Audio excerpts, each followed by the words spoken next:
We're out here in Budderoo National Park looking for Pomaderris walshii today. Got all the partners out here. We'll head up through the bush here along this lovely creek that we've got and get out and have a look at some of the Pomaderris walshii that we've had tagged.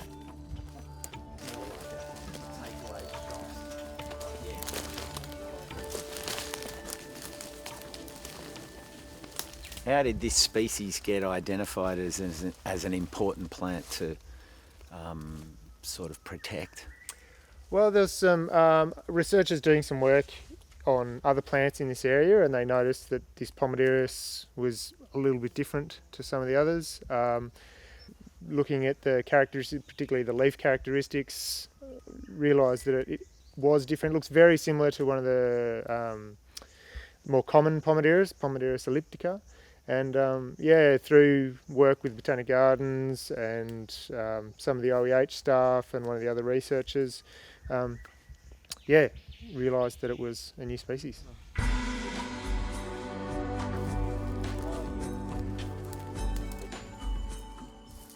So who are the key partners that you're working with here? So, well, National Parks, I guess, is the major partner. They've been working on this species in particular for about 10 years. And then the expertise of a range of botanic gardens in southeast New South Wales. So we've got Wollongong Botanic Gardens is the local botanic gardens, Budderoo Botanic Gardens, the Eurobodalla Botanic Gardens, Australian National Botanic Gardens in Canberra, and Australian Botanic Gardens up at Mount Annan are all working together in a partnership to look at conservation of a range of different plants in the southeast corner of New South Wales. 10 years, it seems like a long time. In the grand scheme of things, it's not a long time, but 10 years is a lot of work. Yeah, it's a lot of work, and it's work that was just done under the initiative of National Park and actually of just the local rangers. They had no additional funding or anything else, but they were like, hey, this plant is growing on our patch. It's the only place it grows in the world. They all just got together and said, hey, we need to do something about it.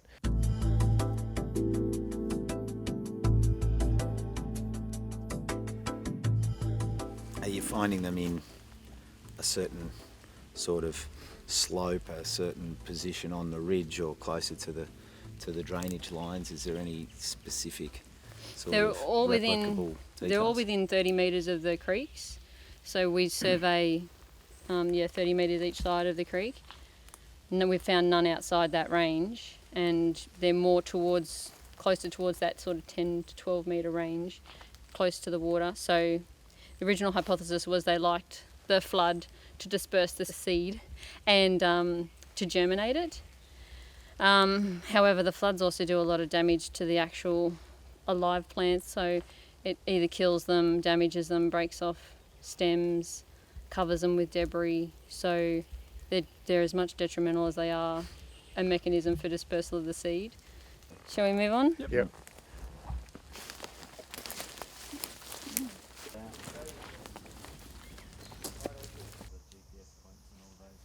So this is probably the most mature, our best plant we had in the population. That obviously you can see it's been knocked over in the June floods. This big log that was standing next to was actually sort of over here.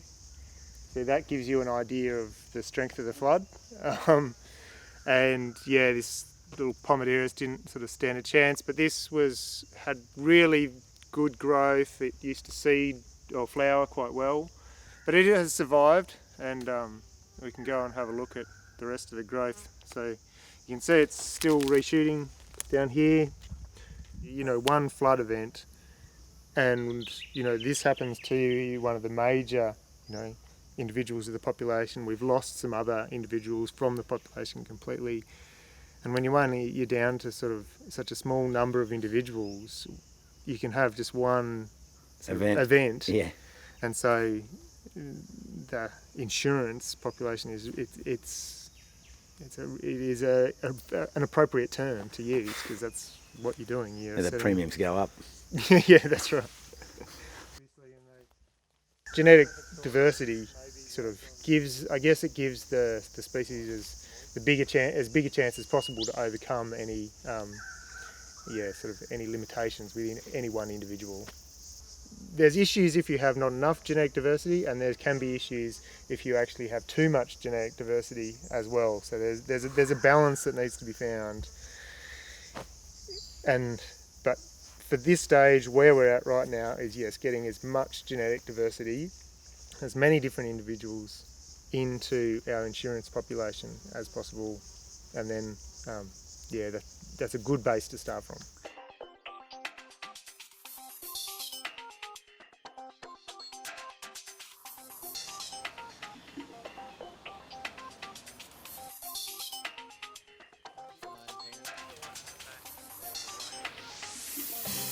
So Costa, you've seen the plants out in the wild, and here they are in cultivation at the Wollongong Botanic Gardens.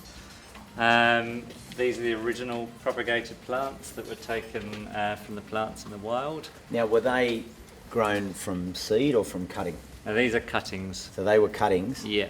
And then these are the next generation.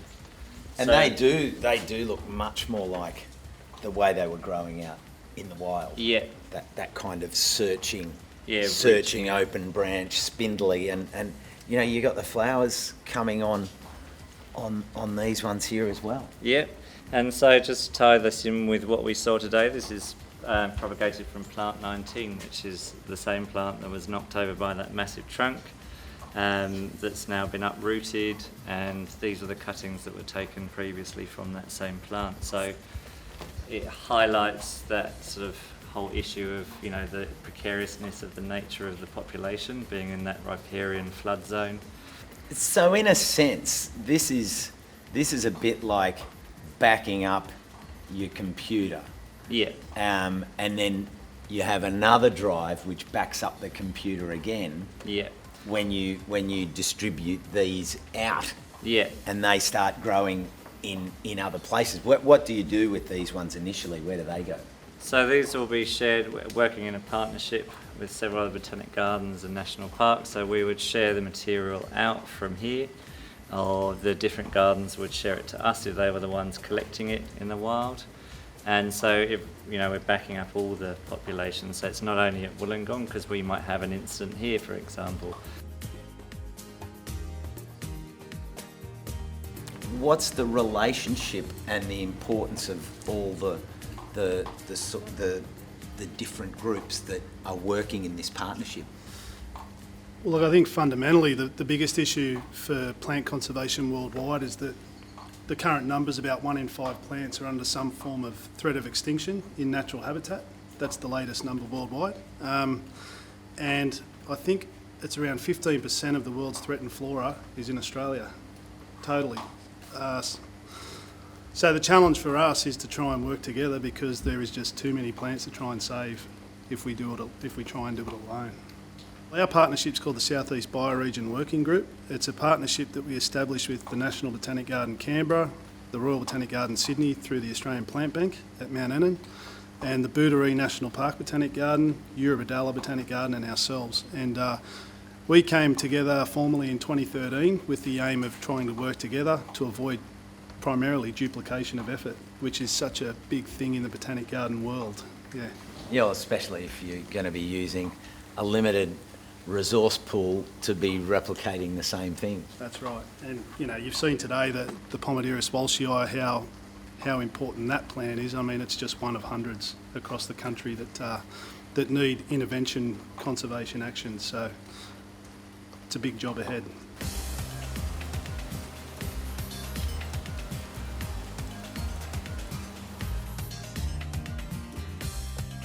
I suppose for me as an observer today, it was wonderful to actually see this collaboration of skills, people coming from different angles, but they all have the same passion and intent. They love what they do. They hold a presence around what they do. They look at their environments as they're walking through, and then they share information that is well considered.